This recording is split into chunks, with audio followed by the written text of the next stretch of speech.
GPL బహుమతుల ప్రదానంకు ముఖ్య వక్తగా వచ్చినటువంటి Sharif SI Dichpalli గారు మాట్లాడుతూ యావత్ దేశానికి వెన్నెముక్క అని అన్నారు. ఈ రోజుల్లో యువత కానా పీనా ఎంజాయ్ చేయాలని యువత మత్తు పదార్థాలకు బానిసై వారి జీవితాన్ని నాశనం చేసుకుంటున్నారు.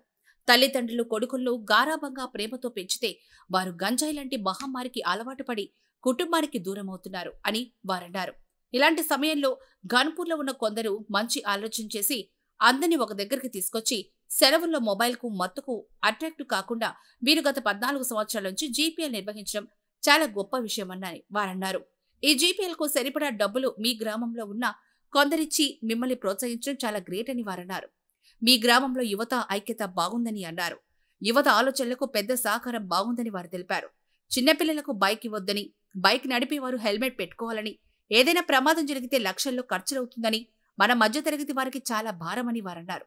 ప్రతి ఒక్కరూ చదువుకోవాలని కోరారు. ఘనపూర్ ప్రభుత్వ పాఠశాలలో చదివిన ఏ స్వాతికి అనే విద్యార్థినికి సన్మానం చేయడం జరిగింది.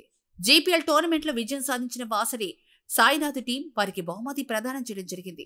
యువకులు మాట్లాడుతూ జీపీఎల్ ఆర్గనైజేషన్ కు ధన్యవాదాలు. అందరినీ ఒక దగ్గరికి తీసుకొచ్చి 25 రోజులు ఎటువంటి గొడవలు లేకుండా మ్యాచ్లు ఆడించడం, ఇందుకోసం వారి పనులు పక్కన పెట్టడం వారి కృషి ఎంతో ఉందని అన్నారు. ఇంకా ఈ కార్యక్రమంలో Yuvasena youth Kanni Gangadhar, Kurri Ramakrishna, Harish, Naresh, Srikanth, Ganga Mohan, Prithvi, Ramana, VDC captains B Gangadas, B Krishna, M Om Prasad, Sailu, Raju తదితరులు పాల్గొన్నారు.